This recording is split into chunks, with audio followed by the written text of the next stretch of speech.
Magandang araw sa inyong lahat. Muli ako si Jason T. Asuncion at meron na naman tayong bagong video na gagawin.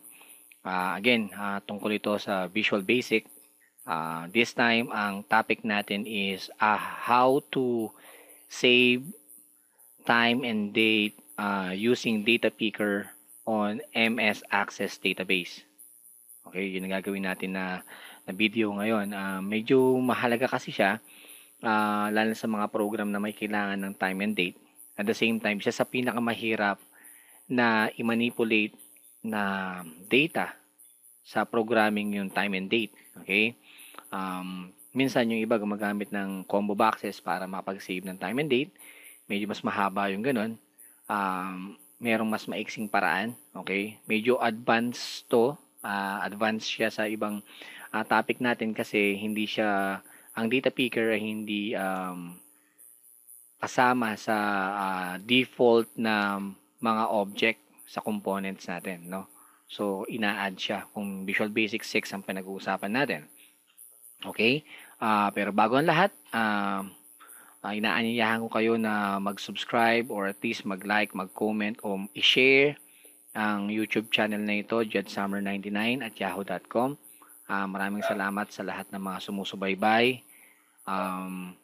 Yung sa mga estudyante na humihingi ng advice, maraming salamat. Okay, pero didiretsuhin ko po kayo ulit. Hindi ako gumagawa ng assignment. Kung may assignment kayo or meron kayong mga activity, hindi ko gagawin yun. Alam na alam ko kasi pag pinapagawa yung assignment or activity sa akin teacher rin kasi ako dati. So, alam ko kung ano yung activity, ano yung gustong matuto lang, okay? So, hindi dahil sa nagdadamot ako, kundi dahil kasi pag tinuro ko yun, hindi ka talaga matututo. So, ang punto ko nga is matuto, no?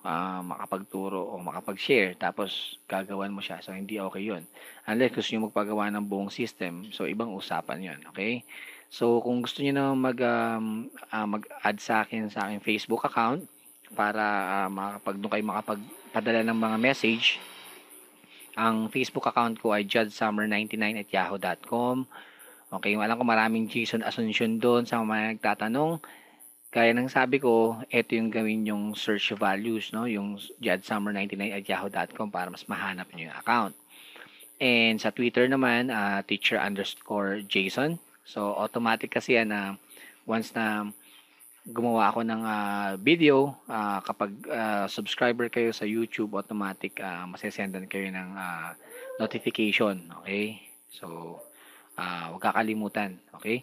Ganun din, kung gusto niyo mag-email or personal question na gusto niyo tanungin, ba gusto niyo may system, ba business to, may system na gusto kayong pagawa, okay, pwede kayo mag-email sa akin sa judsummer99 at yahoo.com. Or kaya pwede kayo mag-visit sa aking website. It's www.top8techsoft.com. So sa website na yun, andun yung mga topics na ginagawa ko na video. Okay, so nakaayos siya. Okay, although meron rin tayo sa YouTube channel natin, no, nakagawa na tayo ng playlist. So hindi na kayo mahihirapang maghanap. Yung iba kasi talagang hirap na hirap maghanap. So pag nag-playlist kayo, makikita nyo agad. Halimbawa, lahat ng Visual Basic tutorials, nandun na. Okay? Okay, so tingin ko okay na tayo. So, simulan na natin, no? Set tayo ulit. Isa rin tong video tutorial na to na gagawin ko kasi marami nagtatanong, Sir, paano ba i-connect yung MS Access database sa Visual Basic? Although, ilang beses ko nang tinuturo, ilang beses ko nang ginagawa, hindi ko alam kung napapanood nila yung video, ilang beses ko na rin sinasabi na dito pupuntahan, halos pareho lang ng MySQL yun. Okay, hindi pa rin sila makasunod. So, medyo dito, bibigyan ko ng konting stress yun kung paano i-connect muna yung access sa database. Kasi mahalaga rin dahil yung date values natin, date and time values natin, kailangan natin i-set up sa database, no?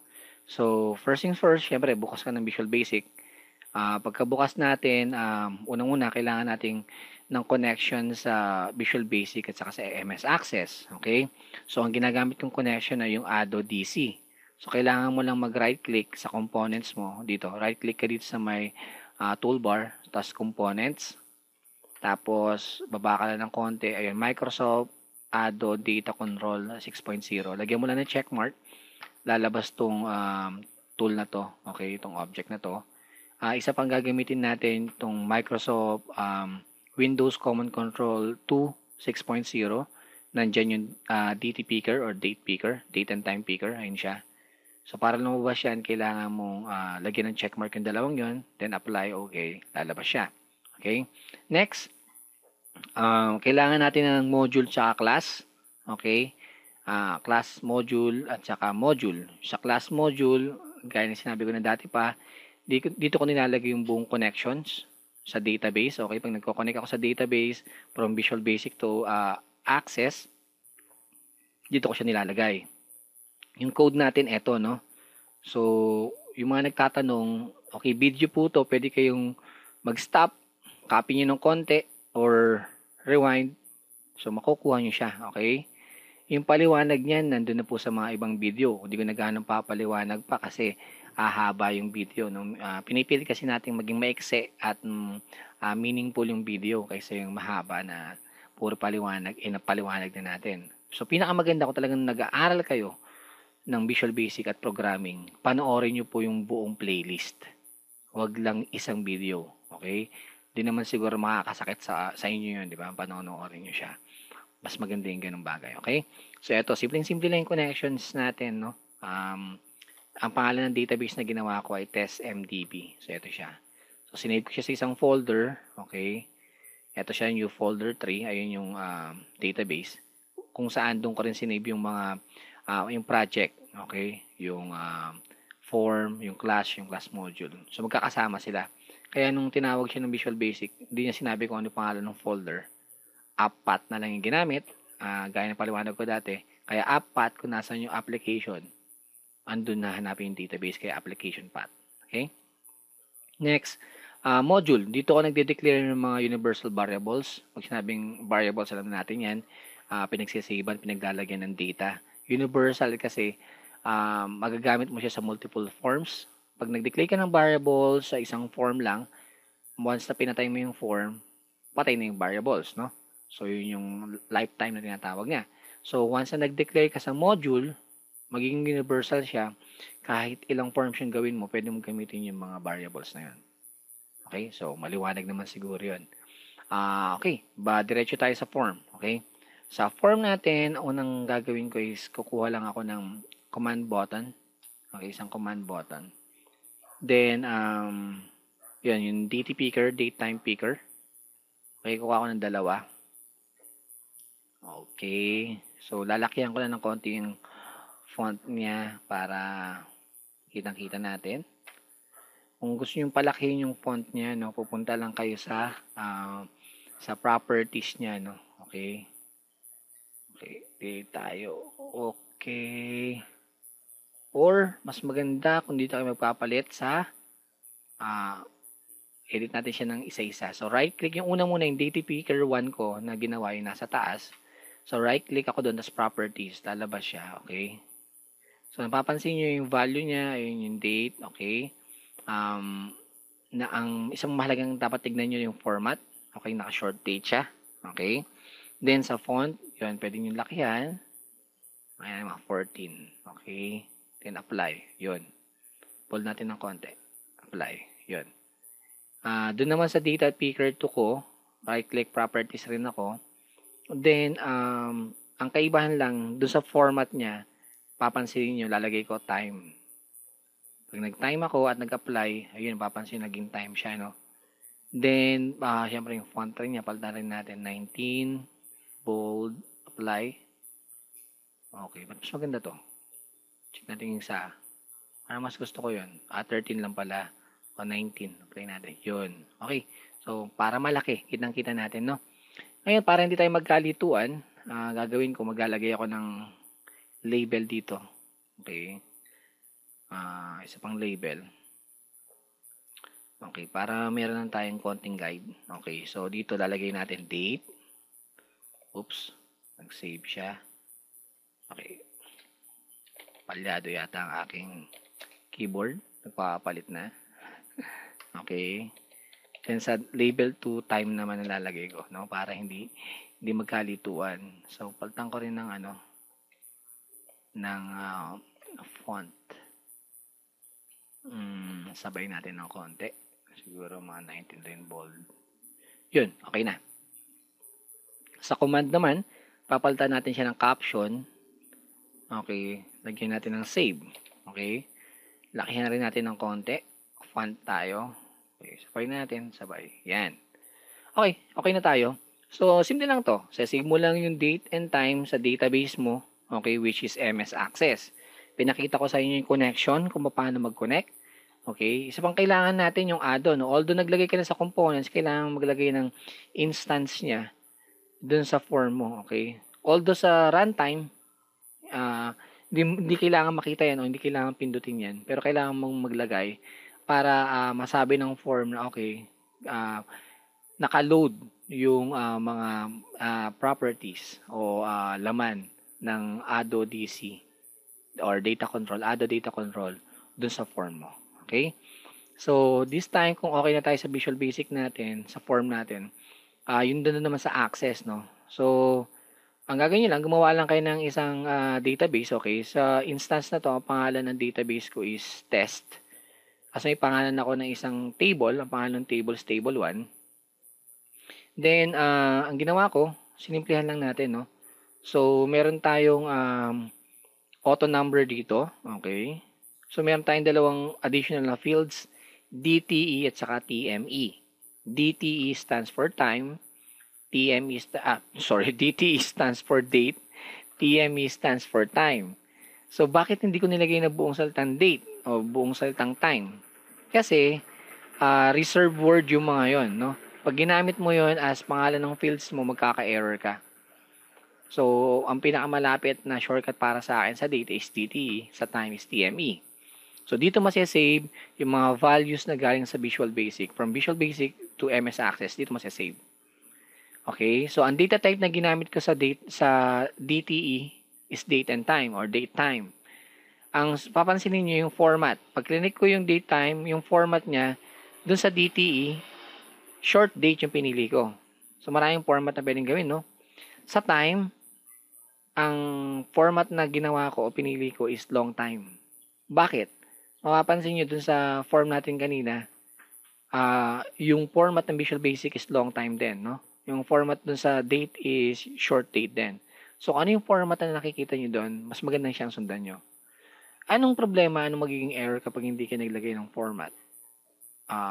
Date and time. Pinili mo lang date and time, tapos yung format mo blank. Actually, walang magiging error. Masasave pa rin siya. Ang problema, pag nagre-retrieve ka na ng data, halimbawa time yung na-retrieve mo, minsan, lalo kapag sa text box mo lang siya nilagay, ang nangyayari, lumalabas pati yung date ng araw kung kailan mo sinave yung time. So, automatic, nasa-save siya or lalabas siya sa values. Minsan, hindi mo naman kailangan yan. Kailangan mo na exact date and time. Kaya nga, pinaghiwalay mo siya, di ba? Kasi hindi mo siya kailangan ng sabay. So, sa programming kasi, ang turo is, kailangan i-normalize mo yung database. Means, yung kaya mo i-chop yung database sa pinakamaliit na data or values. Bakit?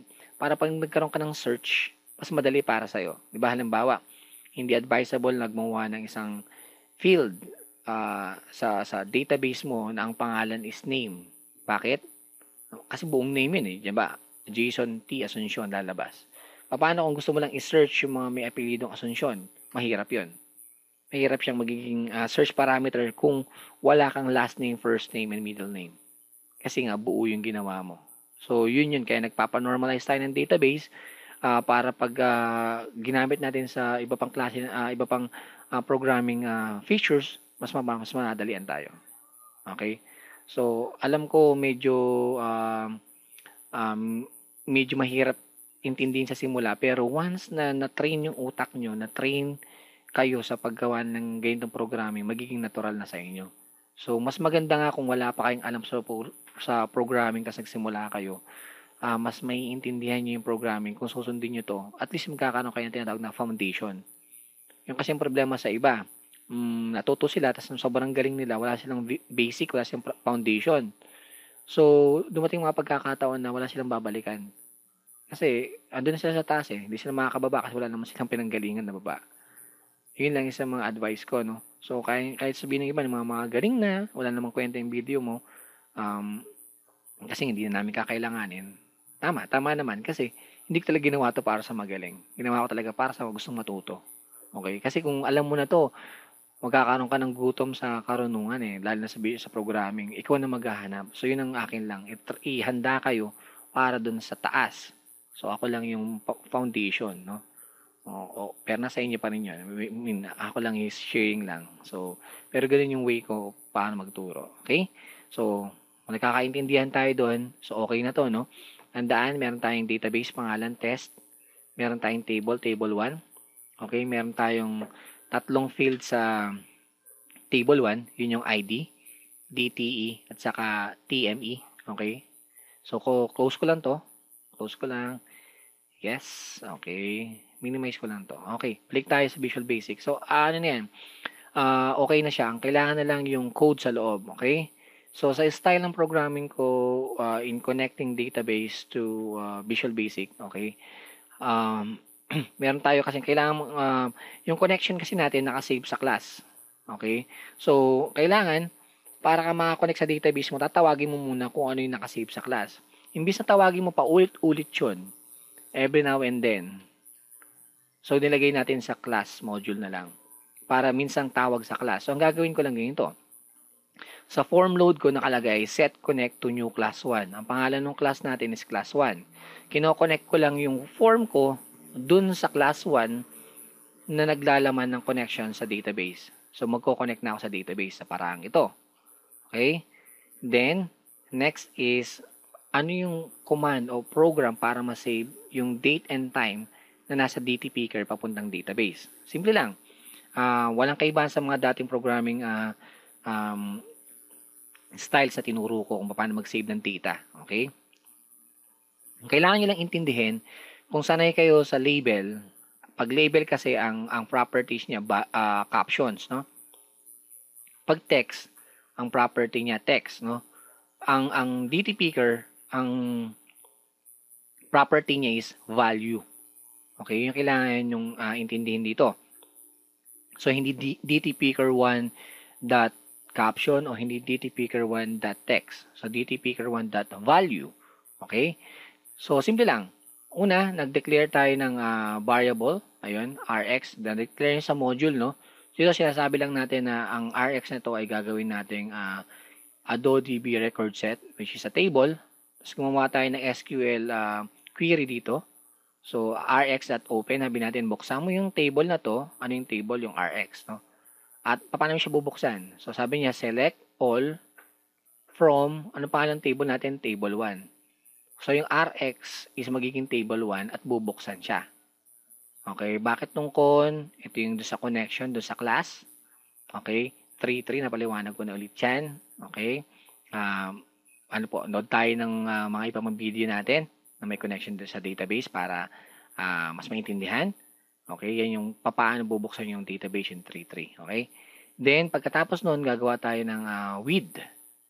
Ang Tagalog ng with is kung saan, di ba? With, kung saan ng Rx ay saan gagawin natin. Magse-save tayo, di ba? Kung magse-save tayo sa database gamit ang AdoDB connection or AdoDC connection, unahin mong maglagay ng add new. Ano ibig sabihin ng add new? Pag sa database, pag sinabi mong add new, ibig sabihin, gagawa siya ng isang row para lang doon sa database na sinasave mo. Di ba yung database natin pag gumawa tayo, combination ng row at saka column. So, yung isang buong row is dedicated lang para dito sa specific na data na to.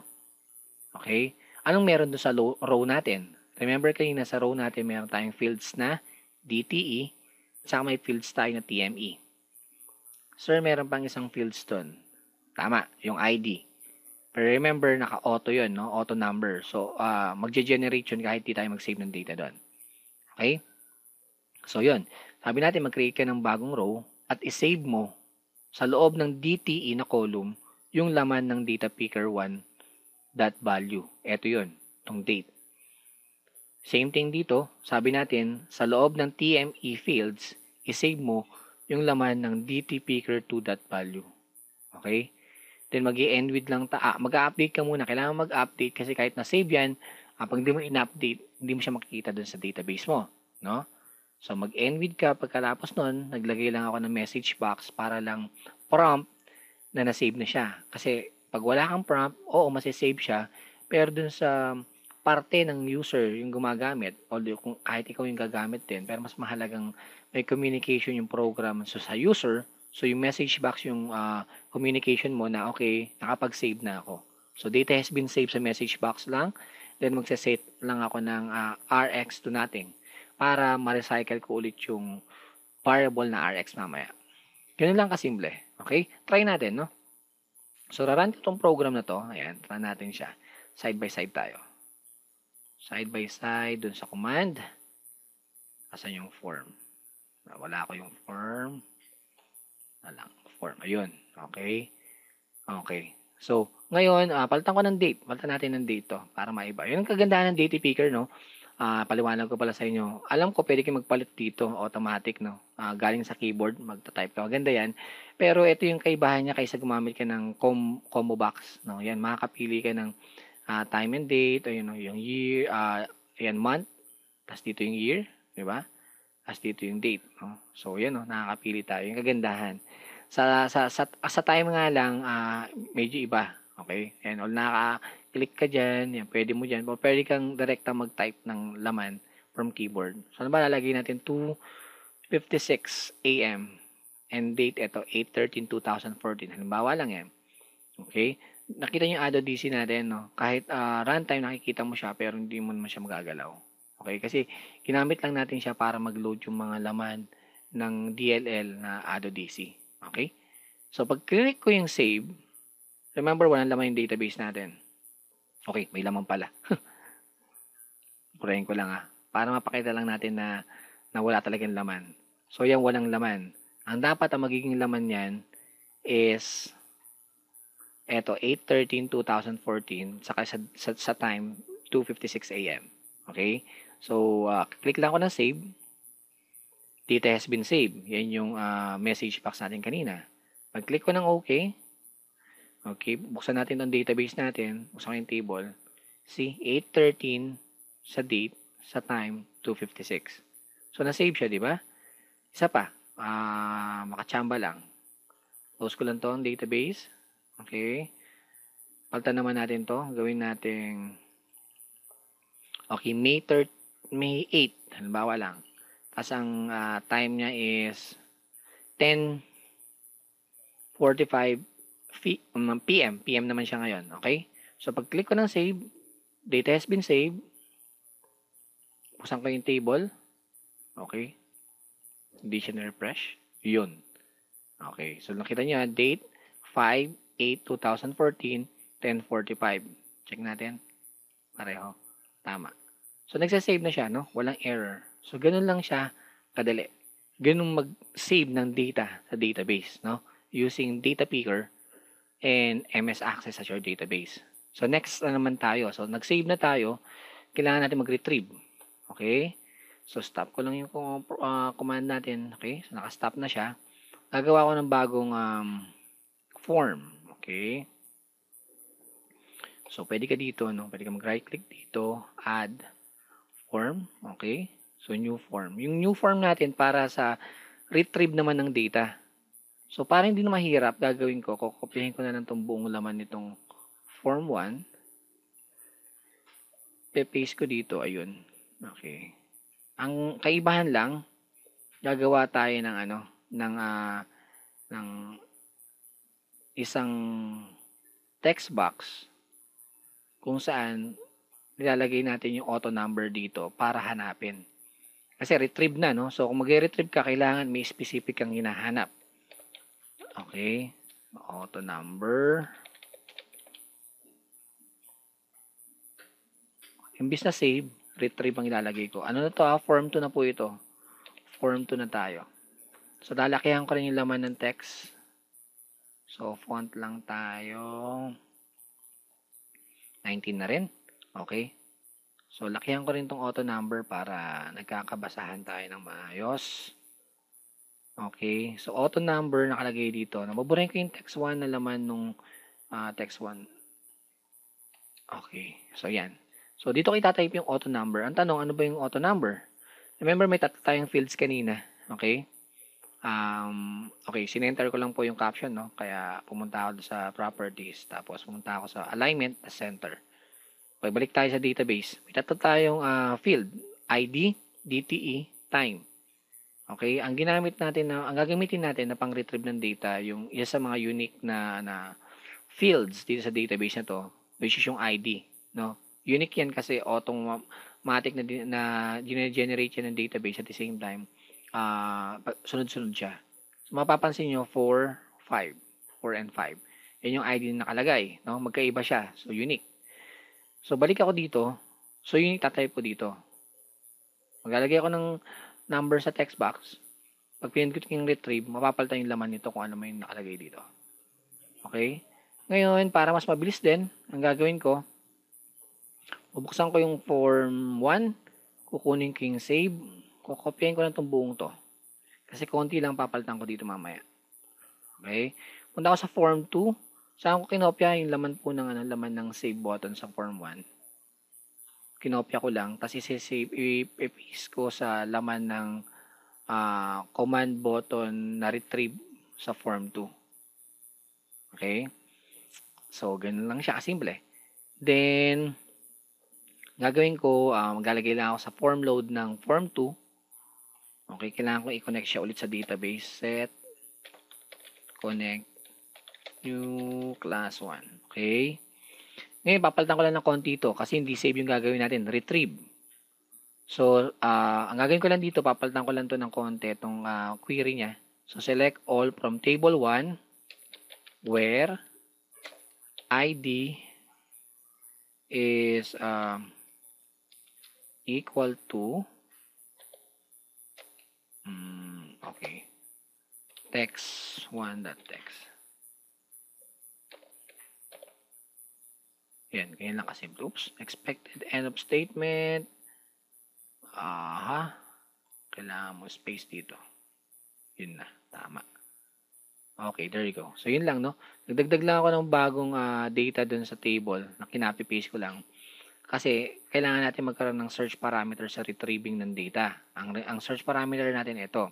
Select all from table 1 where ID is equals to text1.text. As yun pa rin. Ibig sabihin, maglalagay ako ng number sa text 1 mamaya. Okay? Yun ay kung ano man yung number na nakasave sa auto number sa table 1, okay, na may fields na ID. Dalawang values kanina natin na nakasave pa yun eh. Diba? Dalawang date yun. So, pag nag-retrieve ako, kung ano man yung dapat na date na lumabas, yun yung lalabas. Mag-with pa rin ako with RX, pero hindi ko na gagamitin yung add new. Kasi hindi add new yung kailangan natin. Simple lang gagawin natin. Lalagay natin itong DT picker. Tatanggalin ko yung update. Actually, kahit wala ng with. Okay. Okay. Balik lang ako. So, DT picker 1.value. Sabihin ko, okay, buksan mo to. Buksan mo tong table 1. Hanapin mo yung ID na ganito. At pag may nakita ka, yung laman ng DT picker 1.value, palitan mo ng anong papalit nila? Yung laman ng fields na DTE. Okay? Para sa yung RX. Yung RX, sabihin, yung table is yung RX, which is yung table 1. At yung fields na kukunin sa table na yun is DTE. So, ganito rin dito. So, RX, ibig sabihin pag may exclamation point is fields yun, no? Fields siya. So, yung kasunod nun is fields. So, fields na TM, naman yung gagamitin dito. So, alam na natin na yung RX sa table, di ba? Dineclare natin kanina yan. So, dito, papalitan ko lang data has been retrieved. Okay. Ba spelling ko? Okay. Set RX to natin. Ganyan lang kasimple. I-retrieve natin, no? Okay. Ngayon, gawa tayo ng para mas maganda. Para fill natin ng konti. Lalagyan natin ng parameter na paano kung wala siya nakitang kapareho, di ba? If rx.eof, kung end of file or wala siyang nakita, is equals to true. Wala siyang nakita, di ba? Then, gawin natin is end. Conclusion program. No. Baliktarin natin.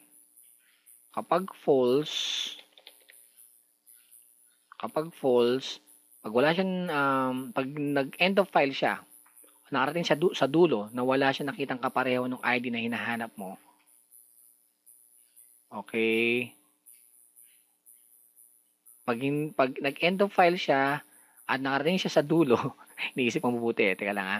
Kapag nag-end of file siya at nakarating siya sa dulo at hindi totoo, baliktad talaga, baliktad.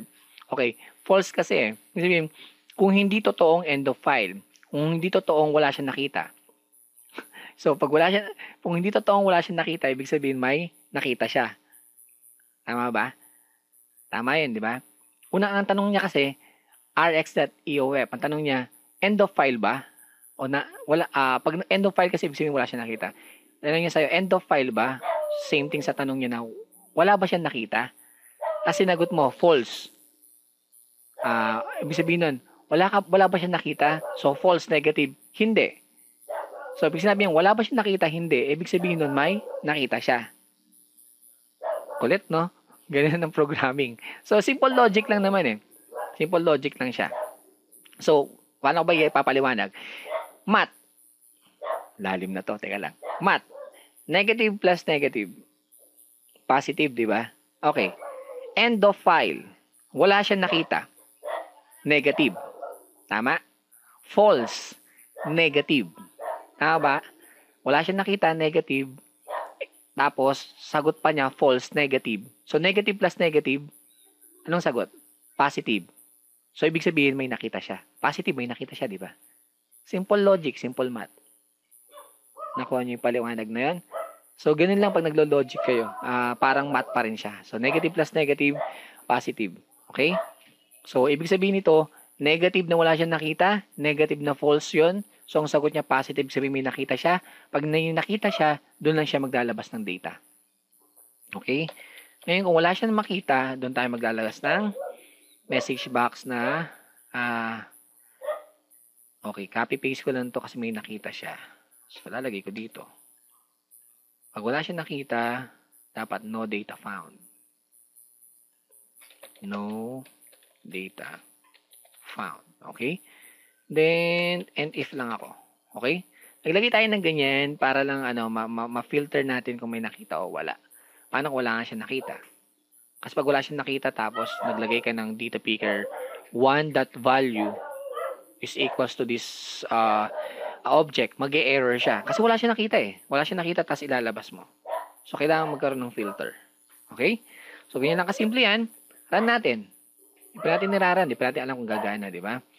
Ngayon, gagawa lang ako ng shortcut dun sa form 1 natin para hindi na tayo So, right-click lang ako dito. Pamangalan ko, bibigyan ko ng pangalan yung form 2 na ginawa natin sa command button na ginawa ko sa form 1. Nalagay ko form 2. So, para hindi na nakakalito, go to form 2. Gawa rin tayo ng font. Lakihan ko ng konti. Yan. Okay, run ako. Okay. Pag pinindot ko to, lahat pupunta sa form 2. Okay, so wala pang code eh. So, punta ako. Okay, form 1, lagyan ko ng code to. Form2.show. Okay. Run. Pag clinic ko to, bubukas yung form 2. Okay. Dapat, pag pinindot ko yung retrieve at may value ako nilagay dito, magpapalit ng time and date dito. Okay, ganito kasimple. Database. Buksan ko to. Pag nilagay ko dun sa retrieve ko na number 4, dapat ang lalabas na time and date is 8/13/2014. Sa date, ang time is 2:56. Okay? So, raran ko to. Okay? Run ko to. Punta ako ng form 2. Maglalagay ako sa auto number ko ng number 4. Pansinin yung data, 7:14, no? Mapapalitan ng 8 dapat yan. Imbis na 7:8. Okay? Tapos yung time magbabago rin. So, retrieve. Pindot ang retrieve. Kita niyo yan? Napalitan. Data has been retrieved. Napalitan, di ba? Click ako ng okay. Palitan ko ulit ng number 5 to. Makapalitan rin yung laman dyan. Paano mapapalitan? Kasi i-retrieve niya yung data from database. So, may dalawa lang akong IT number dito, 4 and 5. So, mapapalitan yung 8 mamaya doon ng 5 sa date, no? Sa date. Form 2. Ito niyo yan. Ito magiging 5 to. Kasi yung data nandun. Retrieve ulit. Data has been retrieved.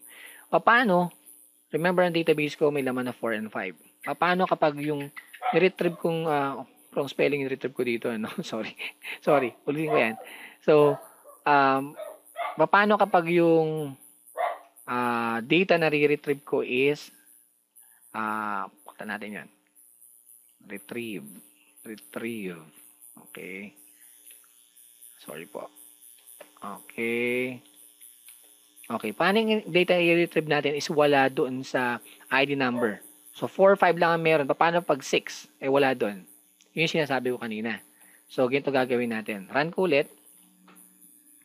Go to form 2. Papalitan ko to ng 6. Remember, wala to sa database. Walang ID number na 6 sa database. So, pag nag-retrieve ako, dahil hindi mo papalitan yung laman nito. At magsasabi siya na no data found. See?